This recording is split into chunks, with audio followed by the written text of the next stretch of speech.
Welcome back to Bar Talk. I am Andy, joined today by Karl and Andy. Hello, everybody. We're missing Dan and Jess. I don't know what Dan's issue. Dan got married, so he's got to get permission to be on the show. Dan got married 3 months ago. Yeah, but now he's got to get permission to be on the show. Oh, yeah. So, and Jess is having car trouble. But we are joined today by Paul and Steve of the 42nd Brew Co. in Kingston, Mass. Did I get all that right? You did. That's correct. Nice. It's a first for everything. Welcome to the show, guys. Thank you. So, I don't mean this to sound bad, but yet another brewery that has, because you guys are fairly new. Has it been a year? We've been licensed and distributing since 2021 in November. Oh, okay. Tap room. I thought you guys were way just newer than over that. a year. Okay. So that was kind of the milestone, right? Yeah, October 30th was a year. You talking about getting permission from, I call it upper management at home, the wife? Yeah. The deal was we had to self-distribute and prove that people actually wanted to buy our beer. Yeah. Once we served that up, then we had, let's go ahead and build a tap room. So that was why we waited for a while. So what brought you into, because I mean, there's no secret, it's a super crowded market, but what made you guys be like, oh, we how do you guys separate yourself in that market? Yeah, I mean, I work an IT day job. Okay. I was just having a real crappy day. And I called one of the other partners, Matt, one day. I said, come on over, because Steve, Matt, and myself used to all live in the same neighborhood. And I had a shopping cart of about $1,500 with some higher-end homebrew gear. And I was like, Matt, how's your day job going? He said, it sucks. And well, let's open a brewery. That was kind of just an offhanded comment. And we started brewing. And initially got in, and we were like, hey, we can save money because IPAs are expensive. And then you roll forward to today. I don't know if we've saved any money, but it definitely started us on a journey. Yeah. And it just kind of got traction from there. Once we started brewing beer, we did a lot of our stuff during COVID. Mm-hmm. We were just about to pull the trigger, and then that hit. So we just brewed in my garage for 2020. That's what kept us sane. Yeah. And everyone really liked coming over, having free pints in the garage. We were like the pub at the end of the cul-de-sac there. Sure. And got Steve to come over. I don't know what your guys' reaction is when somebody says, hey, come on over, I got some homebrew to try. Normally it's a little mixed reaction. It's kind of like, sure, I'll give it a try, and you bring beer anyways. Yeah. that's where I came on. Yeah. He brought over a 6-pack of Coors Light, just in brown upside down. Yeah, the Amber Ale was kind of what got me into the business. We had a social distance fire pit. They invited me over. I showed up with my little 6-packer full of Coors Lights, and I'm like, all right, let's stand around the fire pit. And Paul said, do you want an IPA? And I'm like, I'm not really into the hoppy stuff, so he gave me an Amber Ale, and I don't think there's a better beer to be drinking by a fire pit. And I was like, wow, this is really good beer. And then talking that night, they had just incorporated Paul and Matt, and they wanted, they needed a logo and branding and marketing and social media and all things I kind of did in my day job, speaking of day jobs. So, fast forward a couple of days, we all kind of agreed, and we designed a logo and created a website, and myself and my good friend Nia, who's a graphics designer, our fourth partner, came on board, and we kind of took it from there. That's to grow. Very smart, because so many people are like, oh, we started a brewery. Oh, what do you know? Oh, well, we can brew beer. Well, do you know anything about running a business? No. How about marketing? No. And it's like, so many places have such a struggle. I think when everybody starts, and I'm guilty of it, having 2 places. You think that if you put out a good product, people are going to show up. Yep, and they do, but it doesn't happen overnight. No, I mean, you really got to market yourself. You really have to push yourself out there. I mean, I know you guys do a lot of tastings, trying to get yourself in a lot more on premise, bars and restaurants. Are you in any liquor stores or just kegs? Yeah, we're in quite a few liquor stores. I mean, obviously the locals, we got Empire Wine and Spirits. So they were, speaking of people that get to us from the start, when Nate used to run the craft event there, or the craft selections there. Chris does that now. They've been really good to us since, we started. We're in Sunshine Liquors, Harmony, and, kind of smattering around here. Mm-hmm. We try to get in liquor stores where we have tap handles, because I think that's important, right? If you're I'm going to the beach, right. I had a good pilsner, you can go across the street, take a 6-pack with you to the beach, right? It's important rather than just kind of shuffling 6-pack or 4-packs out everywhere. That was kind of the goal. We've kind of more focused on that. I don't really care if I'm in Nothing against Marlboro Mass, but if Yeah. I'm in a package store out there, it doesn't really mean anything to the Right. people that buy it or to us. You know. So it's kind of that old phrase that we use quite a bit: take care of your own backyard before. You know, Yeah, you go out we and just moved our office to Middleborough, and I toured the office, and I'm pulling out of the parking lot, and I look up, and Harper Lane is directly across the street. I'm like, of course. Great brewery. Yeah. Yeah. But, you know, when you go grab lunch or something, everyone at the bar is like, oh, what Harper Lane is that? What Harper Lane? Like, everybody wants to support that local, the guy right down the street that, you know the guy. Yeah. You remember their names are Paul and Steve, right? Yeah. Okay. But, it's that kind of like there's still a big push to kind of keep your money local and support the local guys. And Yep. Now there's plenty of, back in the day they called it microbreweries. Now they're craft breweries. What are your plans for the future for this place and the company? And what I think is the big question that Andy just said is, what makes you guys different from everybody else up and down the street? It's a great question, Karl. As we're Yeah. building out our 2025 business plan, Yeah. I think that's a great question. We've thought about it a lot this past year. A lot of lessons learned over the past 12 months.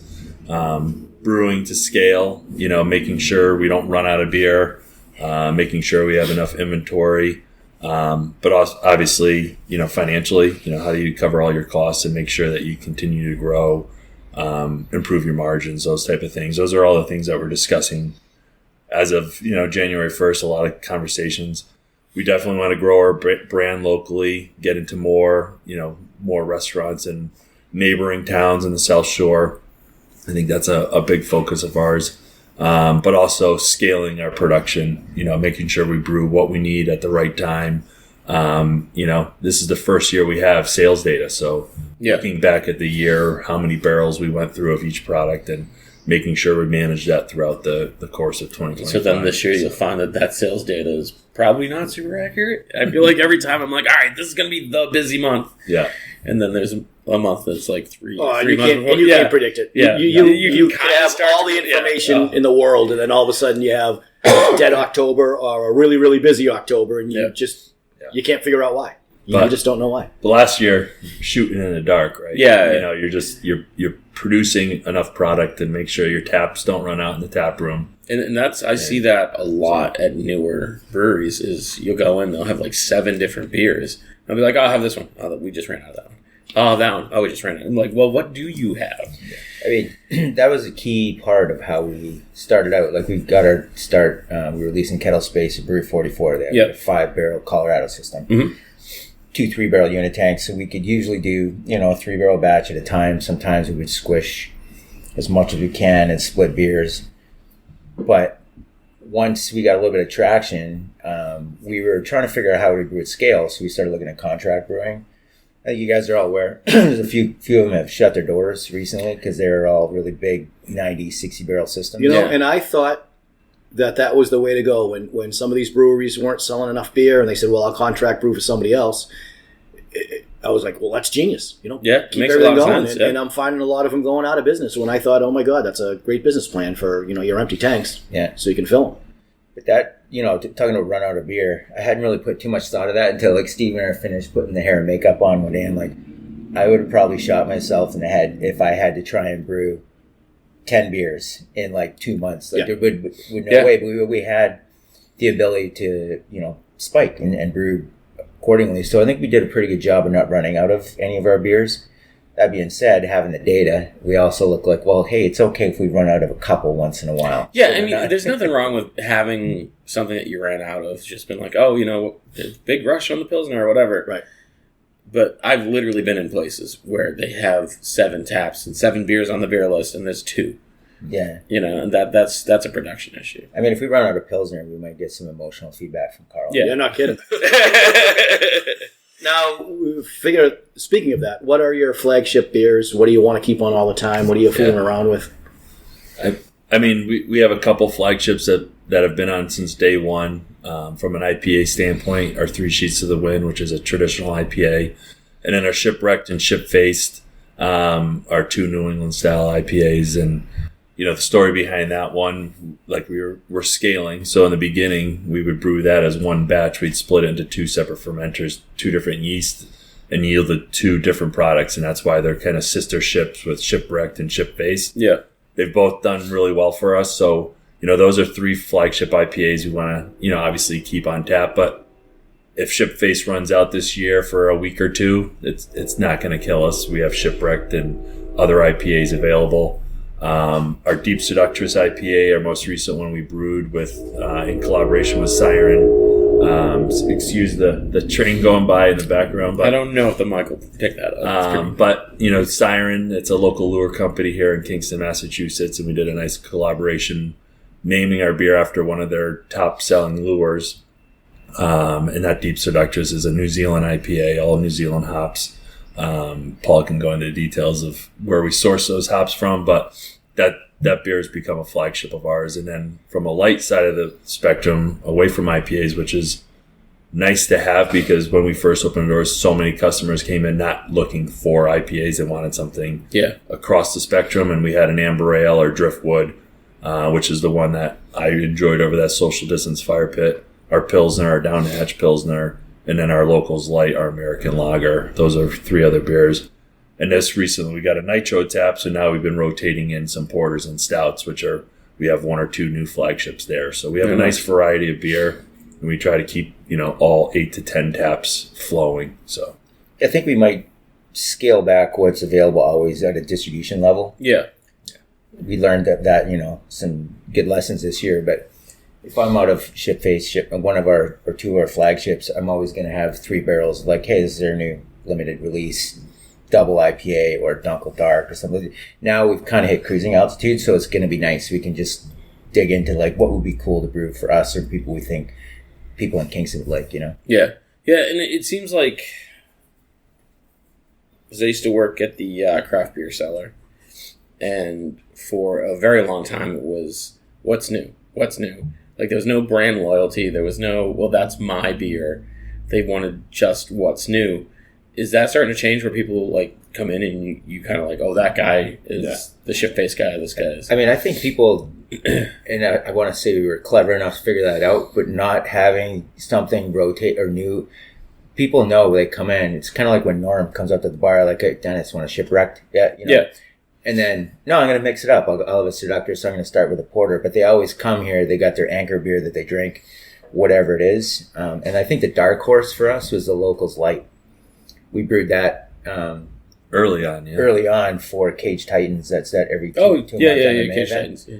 We tried the Pilsner first because it was our only light beer we had. But then he's like, how about a light beer? And I was like, yeah, I'll give it a try. But it started selling out. And then when we put it on tap, Data, that was the number 1 seller in the tap room. No kidding. Locals Light. Yeah. I mean, I think because, and I won't speak about here specifically, but at a lot of breweries in the past anyway, and I will mention Vitamin C, which has a big name locally. If you go to their place, it's, 20 taps, 18 of them are IPAs. Mm-hmm. So if you don't have an IPA drinker, they're all going to go to that non-IPA drink.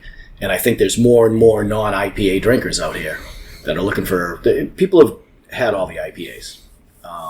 There's not a lot of different IPAs you can do that are going to really wow people because there's so many out there. And people are loyal to their IPA. But I think that if you don't like a light beer or a Pilsner, I'm always looking for a Pilsner. And I always thought that if you can go to a brewery that can brew a good Pilsner, then they can brew anything good because you can't hide anything in a Pilsner. You can hide a lot of off tastes in an IPA, but you can't do that in a Pilsner. So if you find a company that makes a good Pilsner, like 42nd, everything else I think is going to be really, really good, but I think people just aren't in that IPA craze anymore. But there's still IPA drinkers out there, don't get me wrong, and there's still a ton of them. But I think the people are slowly coming off the IPA train and saying, geez, what else is out there? And Pilsner is like a good, gateway craft beer when you get that guy who only drinks Coors Light. Right. Like, well, I got a Pilsner, it's close, Well, I think, and we talked about this in other episodes, if you have a Budweiser drinker or a Bud Light drinker, they're a Budweiser drinker and they're a Bud Light drinker. The Coors Light drinker maybe will have a Miller Lite, but that's it. If you have a craft beer drinker, they're drinking all the craft in the world. but they won't drink the Bud Miller and Coors, but they'll have whatever craft you have on. So you can really spread that out for a craft beer drinker. But if you're a Bud Light drinker coming into a craft brewery, and there are all those people that actually do it, and they say, well, do you have Bud Light? No, you don't. Oh, well, what's the lightest beer you have? Mm-hmm. And that's what they'll go for. Yeah. And the nice thing is we have two options with Down the Hatch Pilsner and our Locals Light American Lager. But another one that's been really popular for us is our White Squall, which is our whip beer. And that's been a real big hit as another light option. Yeah, that's also cool when you'd be like, oh, it's kind of like Blue Moon. It gives them that beer. Point of reference to. I really like Allagash. I still do. Yeah. But yeah, people people that drink whip beers, they like the whip beers. You don't have to explain it. People are like, well, what is that like? And like, take Blue Moon and Allagash, split the uprights. That's kind of the spiel. Yeah. The one-page pitch sheet to people that are looking for stuff. But it gives them, and I think that's part of the craft beer when a non-craft beer drinker comes in and you're like, oh, it's a Dunkel. They have no point of reference. No. I didn't know what a Dunkel was until I was up in New Hampshire at Sunapee. I went to Pipe Dream Brewing, and I'm like, I want to try that. It was delicious. Guess what's next on my brew list? I got to figure out a Dunkel. And it's funny because I don't hate IPAs. I'm just not a hophead. And I'll drink anything that you got on tap. But a Dunkel, to me, is just not right. And people love them. And I love wheat beers. But a dark wheat beer, I don't know what it is. I just can't get myself used to it. That and smoked. Anything smoked beer. I'm with you on smoked beer. It's not my palate. I'm the same way. Again, if that's the only thing you have at the card game and I just walked in, that's what I'm drinking. Yeah. But that wouldn't be my first choice. Yeah. But I'm kind of with you on that. Like, I'm a real huge spicy food guy. Yeah.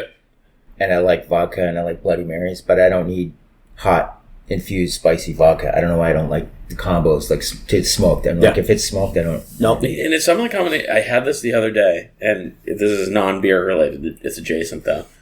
But I was hanging out with Jess, and she's like, oh, I'm going to do a shot of tequila. I'm like, oh, I'm down. She's like, I'm doing the peanut butter tequila. And I'm like, that sounds fucking horrible. There's no way that's good. And she's like, I'm telling you it's good. And I'm like, I'm going to do it, but I'm telling you it's not good. It's unbelievably, it just tasted like peanut butter.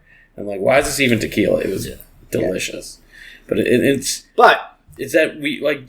I think that's great, but I don't think you're going to make a lot of money if peanut butter or tequila is the only thing you got in your back. No, and it's just, you know what I mean? Yeah, it's very people gimmicky. will buy it, yep, but only once. Speaking to kind of altitude, cruising at altitude that Paul brought up earlier is now we know our flagships. We know when Karl comes in, we have to have Pilsner on tap. Yeah, we know it. Pilsner's been a nice beer for us. White Squall's another one we don't want to run out of. We have a few IPAs. If one runs out, great. We can force someone to say, not force them, but say, hey, we have this, and this. And they'll drink one of the other ones. But, now that we know our flagships, like Paul said, now we can do like a 3-barrel and try something new. Maybe do the Dunkel or do another, variety of an IPA. Last summer, we did a lower ABV IPA, and that was a hit. The Piping Plover we did in collaboration with the South Shore Brewers Guild, and that beer was great in the summer months because people are like coming in. It's hot, it's sunny, but it's had a nice aroma to it. It's got the hop profile they're looking for, but a slightly lower ABV. So being able to kind of pivot and do some of those smaller batches just to say, hey, we got a new release.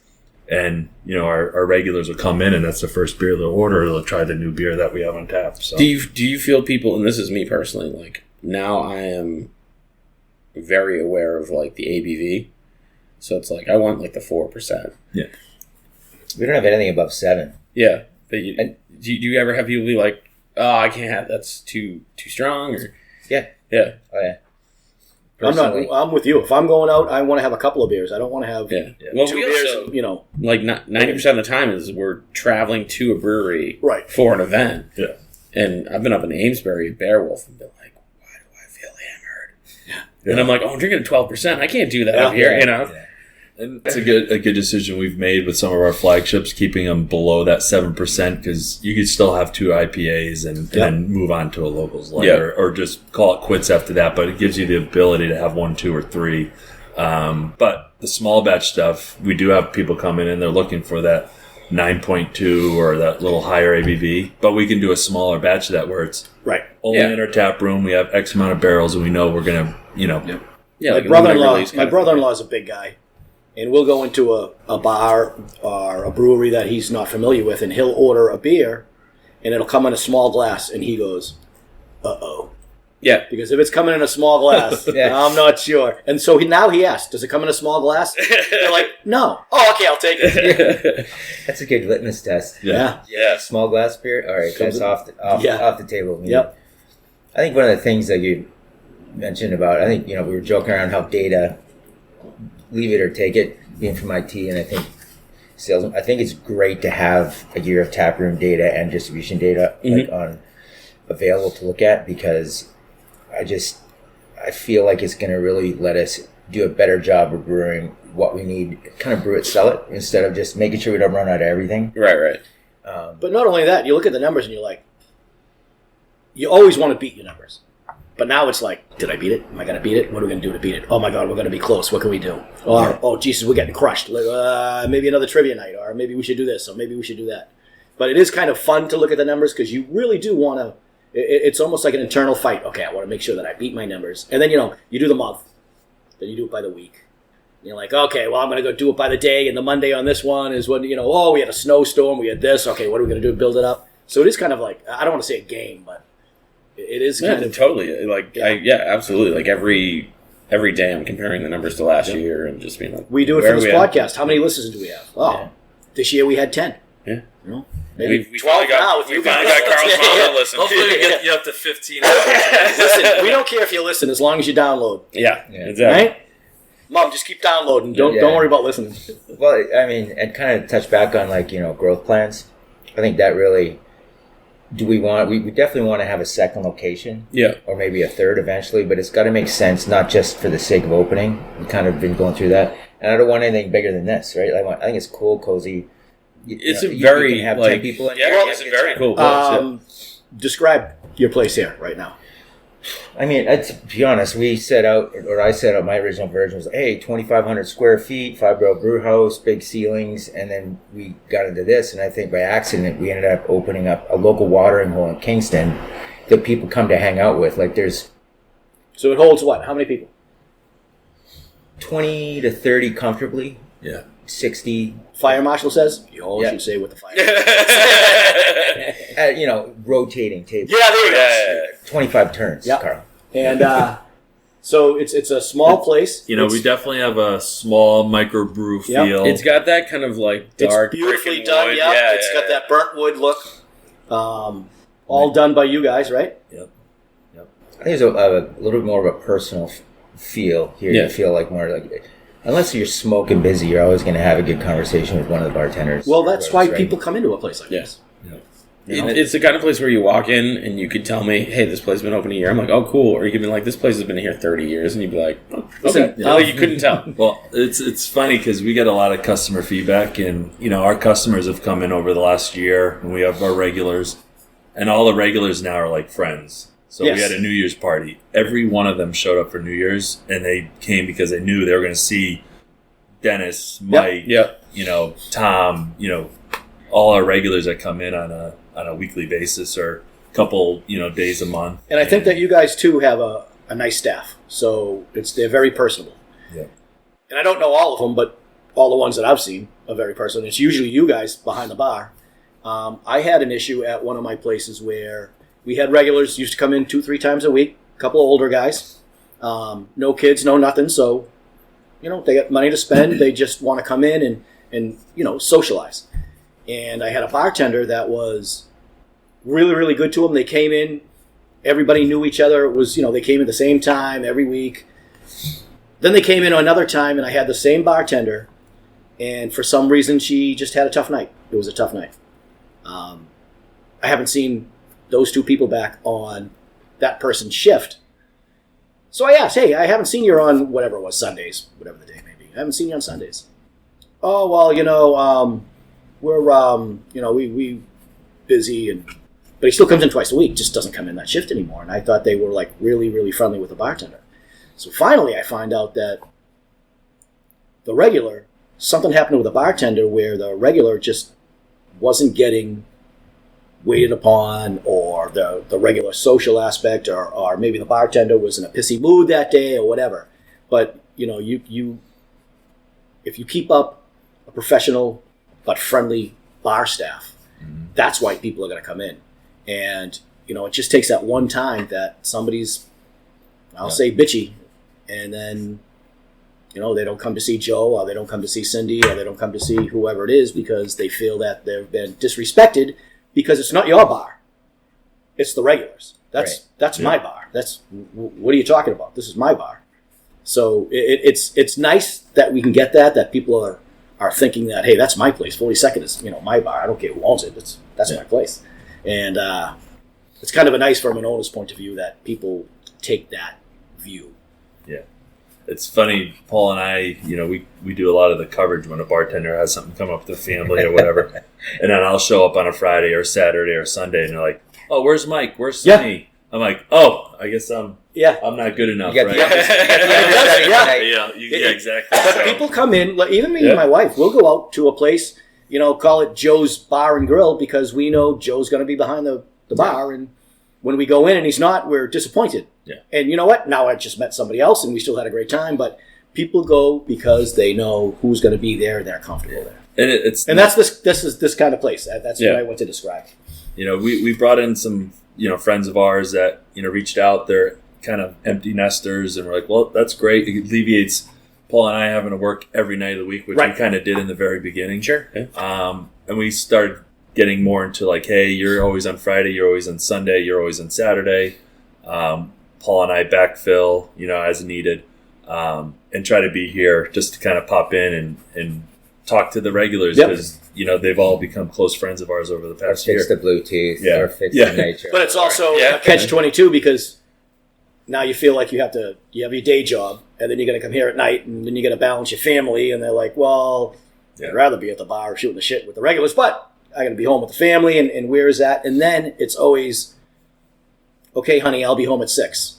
Wow, Steve came in. 8 o'clock rolls around. And then Paul came in. And then Andy came in, and then you're like, she's like, what happened at 6 o'clock? And then you try to be nice. You say, hun, come on down for a couple of drinks then. No, I'm not going to do that. Yeah. Well, so funny, relatable story anyway, with regulars. We don't want to name bad names, but I'm going to do this for the bartender because it was Falco. Yeah. I'm just kidding. Yeah, he could get you to stay for one. I had to get it. Oh, he's the one guy that can call you motherfucker to your face, and you're like, thanks, Mike. But just a quick, you talk about regular stories. So, from time to time, I'll get a text, this isn't working. Karl was on the other side of the bar. I don't know if the bartender knew who you were, the owner of the restaurant or whatever. But there was a problem with the draft wasn't pouring. And I think I'd been in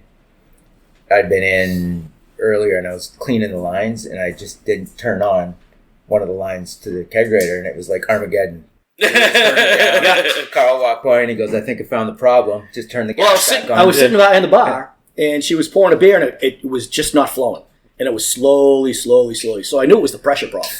And I said, well, do you want... She didn't. She was just panicking. Yeah. I said, well, do you want me to take a look at it? Because it could be something simple. And I looked at, of course, now I'm there going, well, the tanks are on. So, looking through the thing, this is on. So then I finally noticed that, the tank was just off. The lever was just off. All you had to do was... Yeah. So I put it back on, and how many calls did you get? From who? Regulars. Yeah. Some guys behind your bar screwing around with your equipment. One of them knew. Yeah. I think it was Karl. I'm like, oh, well, if the kid had texted me, I could have just left my PJs on. Yeah. So he runs all the way down. I'm like, I took care of it. He's like, oh, if I knew it was you, I wouldn't have came down. But I guess I ended up being here for 3 hours after that, right? I'm just going down to fix the gas. I'd wobble home 3 hours later again. Being like, okay, they don't like that. The problem was. They don't like that. I'm just letting you know now. They don't like that. But I'm aware. But I love those places. I always go to the British Beer Company. It's kind of like my go-to place. And the other day, there was some guy giving the bartender a hard time. And she was like, all right, it's time for you to go.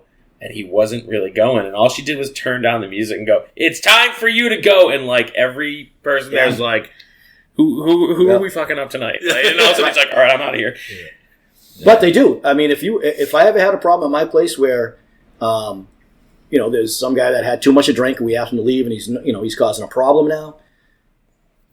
There's regulars that will say, time for you to go. Okay, Freddie, Yeah. I'm going to walk you out to your car. Yeah. You know? So they do look out for you. Yeah. They do look out for you. And I mean, how many times, Karl, have you had like a plumbing issue or electrical issue? Oh my God, all the time. And now you have All you have the that time. guy that you can call and be like, hey. And they don't even tell you. They're like, I'm an electrician. I can look at that for you. Oh, they're there for 45 minutes. Fix it. What do I owe you? A couple of beers is fine. Yeah. You got it. And they don't mind doing it. Yeah. We have a few of those. So Yeah, That's a good spot to be, because that means that like they consider this their bar. Like they wouldn't go out of their way for Chili's to do that. no. Right. But you talk about anything that goes wrong too. Let's just say that it doesn't. But if for some reason somebody trips or not so much has so much to drink, but I've had it where a little old lady had a glass of wine, but she didn't realize that she was taking pills and the wine hit her wrong, and she was I don't want to say inebriated, but it seemed like it. But she only had one glass of wine. So you call up the town and say, hey, I think maybe you want to send somebody down here. She's not right. Something's wrong. They're down here in 2 seconds. And they're like, hey, Paul and Steve, what's going on? We got this over here, and, we got this over there. And then they're taking care of the lady, and the other 4 people are over there shooting the shit. Oh, yeah, so what's new on draft? Yeah, what do you got? Oh, I was here last week, and I had this. I'm like, the little old lady's still outside. She's fine. They're going to take care of her. Don't worry about it. But, yeah, it's the relationships that you make her. yeah. Do you guys do entertainment here, like Yep. trivia? Yeah, music, we do that kind of trivia like once a month, and Mike Falco, one of our bartenders, does that and does a great job. And that's become almost like an event where the people that come for it, they put it on their calendar and they're here every time. Yep. So we actually have our first one in the new year, the 22nd, coming up on a Wednesday. We do live music on Thursday nights, which has been great. And who do you have? Well, we have our next one coming up is Kyle Morrison. Yep. This Thursday night. I think I know. We work And it with. was super familiar. As soon as you see him. Yeah. Yeah, He's good. They've been really Talented. good. All local people too. We've been working with Biz Marketing with Becky, so she helps us, find, people to fill spots when we don't have we have an opening. But that's one of those things where we like to, provide something to our regulars. Right, Mm-hmm. They're here constantly. Having music once a week, is something for them to look forward to and have a little bit of a different night out. But then we also try to plan different things around the Super Bowl or, NCAA playoffs and things like that, because we do have the TV. So playing sports and, doing, trying to do something a little bit different to draw a crowd is always fun. So, We've had a lot of comments about the fact that it's cool you guys have TVs and sports. Like some people will just come in, unbeknownst to me, there's like a college game on they want to watch, and they're like bringing four guys. Yeah. $200 tab later, they're Yep. ordering pizza. So it's, although live entertainment, that's when we gained 2 very persistent new followers called CSAC and BMI. Yes. Oh, yeah. Oh, there's more than that out there. I'm waiting for the new followers. Oh my Yeah. God, the emails. Yeah. Finally, I'm just like, look, Yep. can we just take care of this? Stop harassing Right. me. That is something that. That's a whole nother Yeah. podcast going there. But yeah, I think, you get, I think it's good to have events. Called music an event, Yep. trivia is an event. You guys also have like private events. I won't say private events, but somebody will come in and teach crocheting to, a bunch of people that want to learn that. Even if it's 6, 7, 8, 12 people, there's 12 people coming in for an event that might not have came in here. and now know about you. And now they know about you. Like, oh, let's go back to that place again. I'll give a quick shout out to La Mom. She's one of the surprise events that we've had. Oh, I've She seen her does events so- at yeah. places. Yeah. Just a good job. We're, these ideas come up. I'm like, estate planning and a brewery, but she's good. And people come in and like it's given us people that have never been here Right. before. Yeah. So I mean, little events like that, I think organically will grow. We're starting to get a little bit more notoriety as an event space to rent. Yeah. Which was a pleasant surprise, over the holidays. Birthday parties, Yep. small Kinda that businesses niche. doing Christmas parties. But we've also tried to really incorporate some local businesses. We've done some pop-ups here where, 5 or 6 small craft businesses that make bracelets or blankets or candles have come in and set up their vendor tables and, draw a crowd. So people come in, sip on a beer, sip and shop, we call it, or Yep. hops and shops. But you do those events, and you're bringing in their clientele that are supportive of them. And they come in, they're like, oh, what a cool spot, and they have a beer, and then they, you'll see them back. They'll say, oh, we never knew you were here. Now they're coming a couple times. And you got to be somewhere? No. No, we're good. Do you guys? It seems like every brewery in Plymouth is doing like the beer garden thing, like on the weekend. Is that like? Yeah, we did. Grays Beach was our first regular one, the music event. Yeah. Across the tracks. I'll get it. Remind me to talk about across the tracks. Across the tree. It's just a local joke, but we've done that. We did the Weird Christmas Tree Farm. Speaking of data, that was one of the things we were like, hey, second location would be great, but let's own our backyard, right? Like we're gonna look for some more permanent beer gardens this summer. Yeah.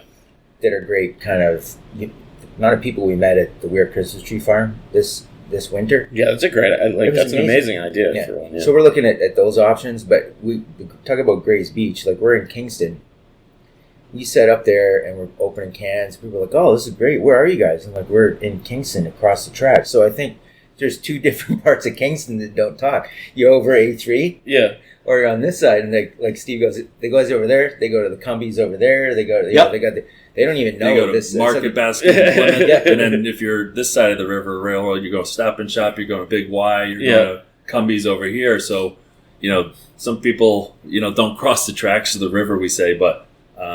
It was awesome because we were able to open the eyes to a bunch of customers that are in Kingston and didn't realize we were, a couple doors down from A3. So, and that's like the biggest thing at the stage for you guys is just like get the word out. Because you'll be, New World's not like that, but how long is?